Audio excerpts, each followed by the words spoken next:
Hello મિત્રો, જ્ઞાન ક્ષેત્ર લઈને આવ્યું છે તમારા માટે સામાન્ય જ્ઞાન. જે લોકો સરકારી નોકરીની તૈયારી કરે છે અથવા કોઈ પણ પ્રતિયોગી પરીક્ષાની તૈયારી કરે છે એના માટે જ્ઞાન ક્ષેત્ર લાવ્યું છે 15 જનરલ નોલેજના સવાલ. તો મિત્રો, આ વિડીયોને અંત સુધી જોવાનું ભૂલતા નહીં. ભારતની પહેલી આયરન સ્ટીલ કંપની ક્યાં આવેલી છે? ઓપ્શન છે જમશેદપુર, હીરાપુર, મુંબઈ, ગુવાહાટી. જવાબ આવશે જમશેદપુર. ટાટા આયરન અને સ્ટીલ કંપની ટિસ્કો દેશનું સૌથી જૂનું સ્ટીલ પ્લાન્ટ છે. તેની સ્થાપના જમશેદજી ટાટા દ્વારા 1907માં કરવામાં આવી હતી અને તેનું ઉત્પાદન 1911માં શરૂ થયું હતું. ભારતનો સૌથી લાંબો રાષ્ટ્રીય રાજમાર્ગ કયો છે? ઓપ્શન છે રાષ્ટ્રીય રાજમાર્ગ 1, રાષ્ટ્રીય રાજમાર્ગ 7, રાષ્ટ્રીય રાજમાર્ગ 44, રાષ્ટ્રીય રાજમાર્ગ 50.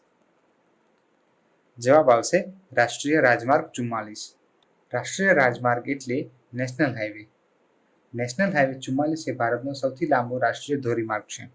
તે 3745 કિલોમીટર લાંબો છે અને ઉત્તર દક્ષિણ કોરિડોરને આવરી લે છે. તે ઉત્તરમાં શ્રીનગરથી શરૂ થાય છે અને દક્ષિણમાં કન્યાકુમારીમાં પૂરો થાય છે. ભારતનું એકમાત્ર સ્થાન જ્યાં ટીન મળી આવે છે. ઓપ્શન છે રીવા, Hazaribagh, Surat, Ahmedabad.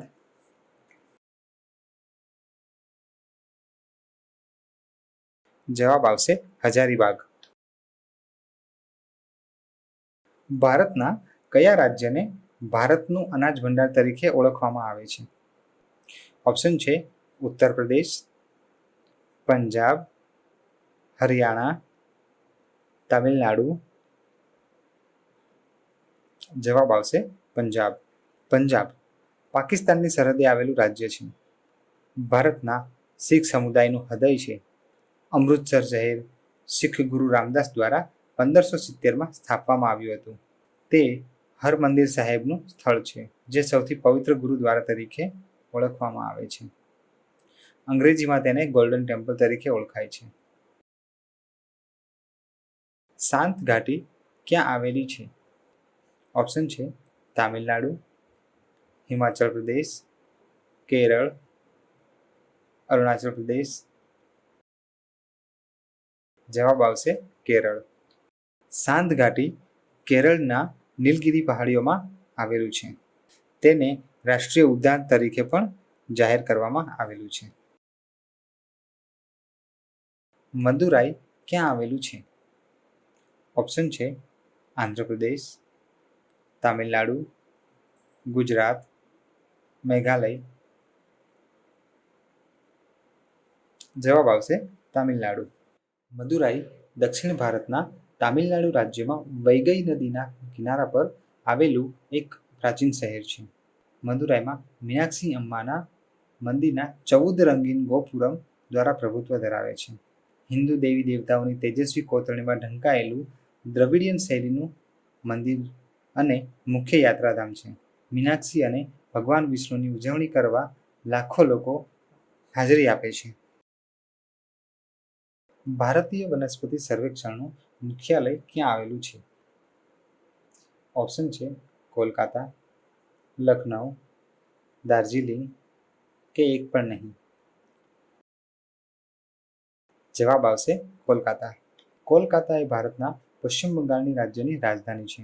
East India company trading post તરીકે સ્થાપેલી તે 1773થી 1911 સુધી બ્રિટિશ રાજ હેઠળ ભારતની રાજધાની હતી.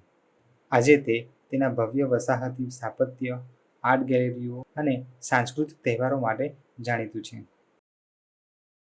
ભારતમાં સૌથી વધુ કોફીનું ઉત્પાદન કયા રાજ્યમાં થાય છે? ઓપ્શન છે તામિલનાડુ, કર્ણાટક, કેરળ, મહારાષ્ટ્ર. જવાબ આવશે કર્ણાટક. રાષ્ટ્રીય વિજ્ઞાન દિવસ કયા દિવસે મનાવવામાં આવે છે?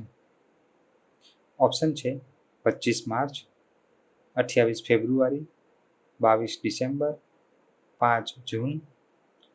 જવાબ આવશે 28 ફેબ્રુઆરી. ભારતની તટરેખાની લંબાઈ કેટલી છે? ઓપ્શન છે 1500 કિલોમીટર, 6100 કિલોમીટર, 6590 કિલોમીટર, 6500 કિલોમીટર. જવાબ આવશે 6100 કિલોમીટર. ભારતમાં સમુદ્રી તટવાળા રાજ્યોની સંખ્યા કેટલી છે? ઓપ્શન છે 10, 8, 7, 9. જવાબ આવશે 9.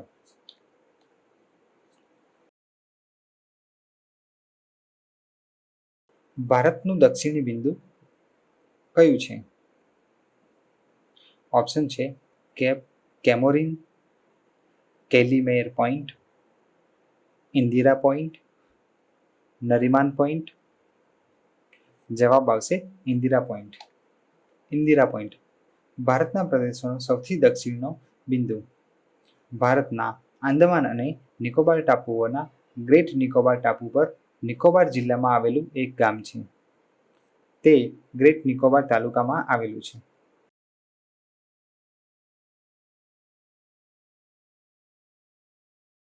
ભારત અને ચીન વચ્ચે કઈ રેખા સીમા નિર્ધારણ કરે છે? ઓપ્શન છે રેડ ક્લિફ રેખા, ડુરન્ડ રેખા, મેક-મોહન રેખા, એક પણ નહીં. જવાબ આવશે મેક-મોહન રેખા. મેક-મોહન રેખા પૂર્વીય હિમાચલ પ્રદેશમાં ચીની હસ્તકના અને ભારતીય હસ્તકના પ્રદેશો વચ્ચેની સીમા દર્શાવે છે.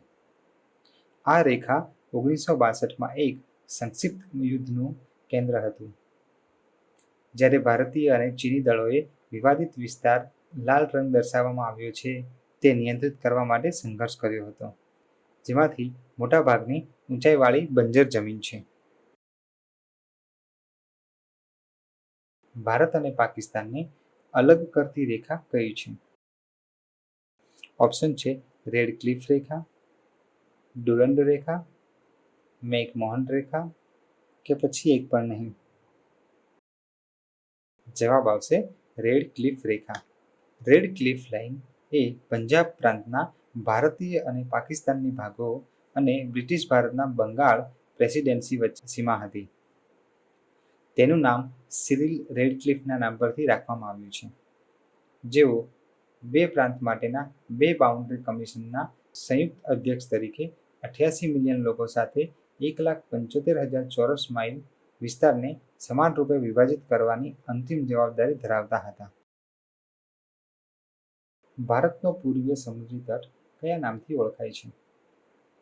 ઓપ્શન છે દીઘા તટ, માલાબાર તટ, કોંકણ તટ, કોરોમંડળ તટ. જવાબ આવશે કોરોમંડળ તટ. કોરોમંડળ કોસ્ટ એ ભારતીય દ્વીપકલ્પના દક્ષિણ પૂર્વીય દરિયા કિનારાને આપવામાં આવેલ નામ છે. આ પ્રદેશ પર ચોલ વંશનું શાસન રહ્યું છે. ચોલા પ્રદેશ અથવા વર્તુળને તમિલમાં ચોલામંડલમ કહેવામાં આવ્યું હતું. ત્યાંથી પોર્ટુગીઝ અને ફ્રેન્ચોએ કોરોમંડળ નામ વિકૃતિકરણ કર્યું છે. તો મિત્રો, આ હતા જનરલ નોલેજના 15 સવાલો.